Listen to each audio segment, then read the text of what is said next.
Hi guys, Adam here from Hands on Bushcraft, and in today's video I've brought you inside my workshop to take you through how to sharpen up your bushcraft axe. So let's take a look at some of the equipment used to sharpen up your tools and take you through the process.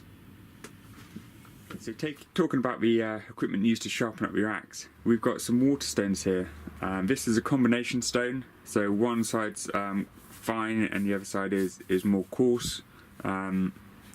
So therefore it will remove more material off on the coarser side and more polish the metal up on the finer side.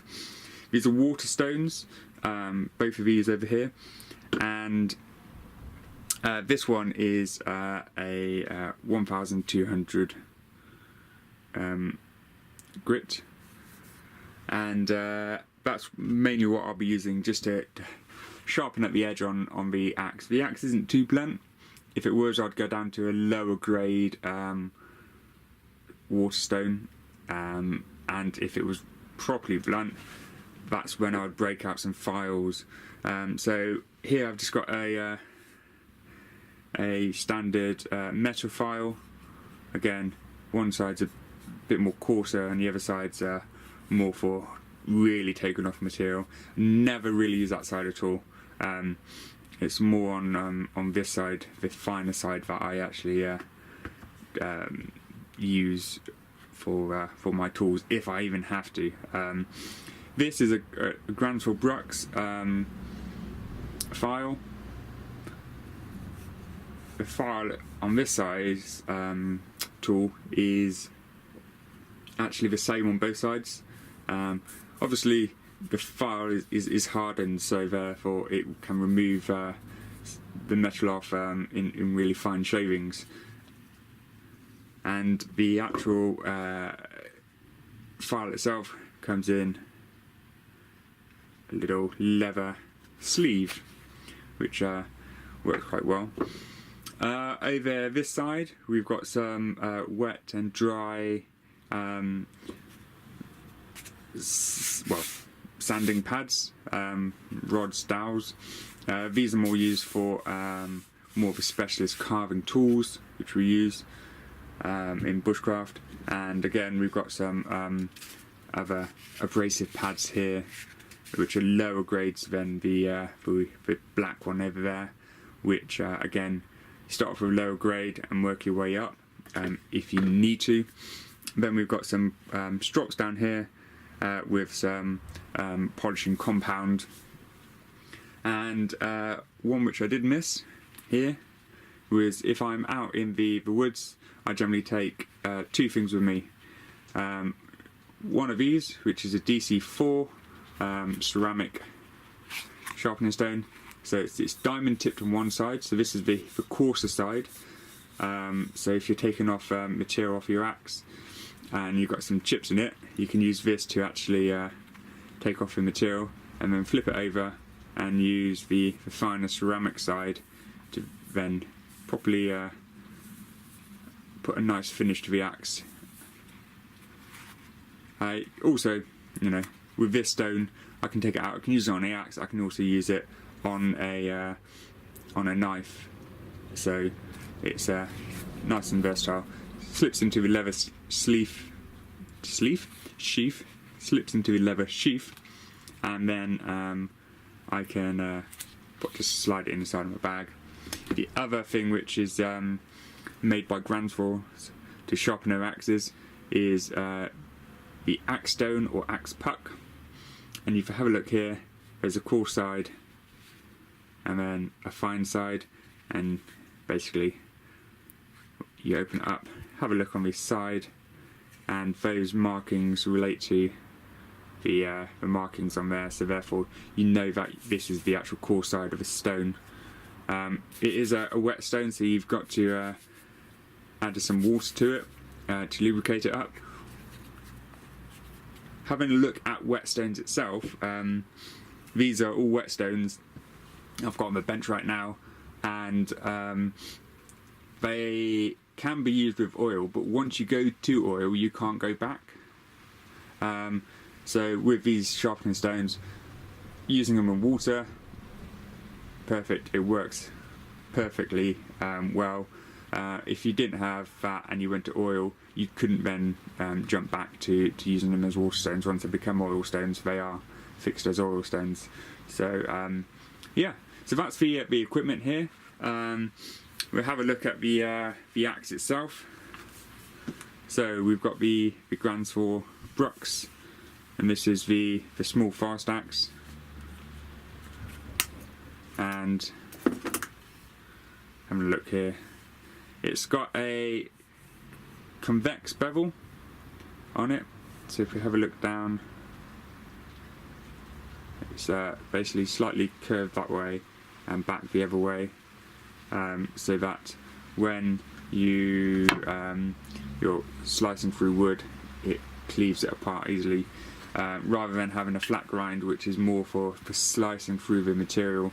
This is a bit more of a resilient edge on the axe head, so therefore it's going to last longer and work for you. So okay, so I've got my water stone and I've popped it into the rubber support, so it's not going to slip on the surface. And I'm just going to apply a little bit more water on here. Let that penetrate in. So right now what I'm going to do is take my axe and take the Sharpie pen and just colour in the edge of the bevel which I'm looking to sharpen.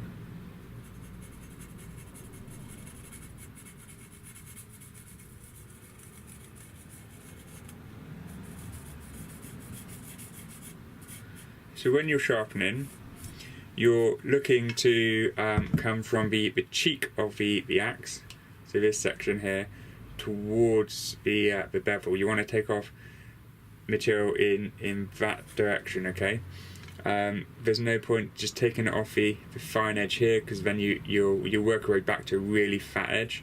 So you want to gradually take it off from where this metal is worn away here, and towards where my hand is right now.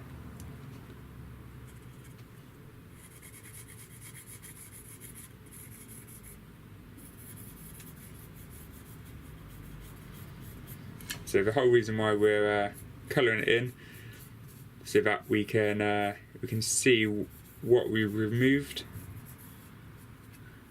and if we are missing any spots. So hopefully you can see I've coloured in the edge there.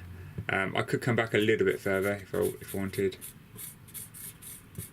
but as long as you're on that bevel and you're working to the correct fashion and you follow the technique I'm going to show you, you should be fine. Okay, so with the water stone, you can use it two ways. You can have it on this bench with the clamp in, and you can lay the axe on the cheek and then allow the bevel to rise up. So unlike knives, especially Scandi grind knives, where you can get a positive reaction when you're on the bevel itself, here it's a lot more difficult. It only comes with practice. So the way to do it is to raise the axe up onto the bevel, and you feel almost like there's a pivot point. Okay, so you just got to go just a little bit past there, and now what you need to do is when you push away down the sharpening stone, you also need to go in a rotation method. Okay, so as you rotate, this will remove the material from the edge of the axe. So if you have a look here, you can see that the felt tip has been removed from here. Hasn't been removed from here or down there yet. So it's all about the rotation and following through down the actual bit or bite of the axe. Okay.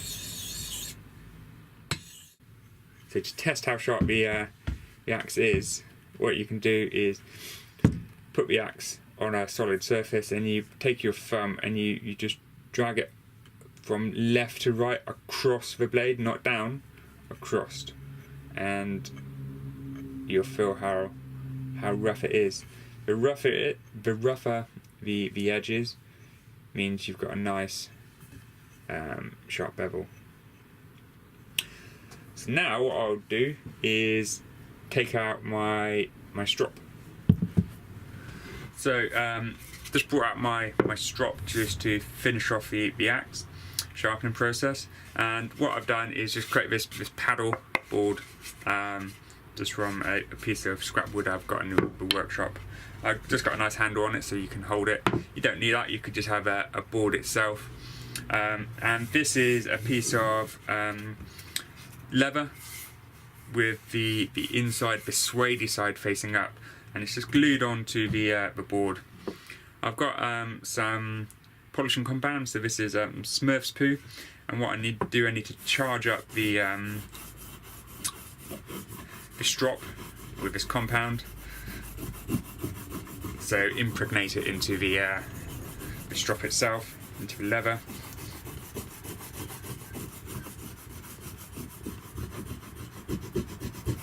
And once I'm happy, I can then take hold of the axe, and now instead of pushing the axe against the strop or pulling it against the strop, what I'm going to do is support the axe head like so, and then take the strop and I'm going to push it against the head, okay, just across the bevel, pushing any of the fine burr which may have been produced with the sharpening process away and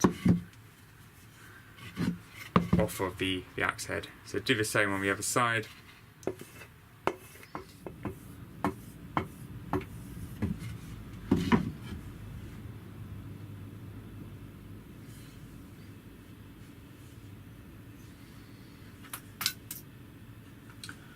Well, that's the axe all sharpened up.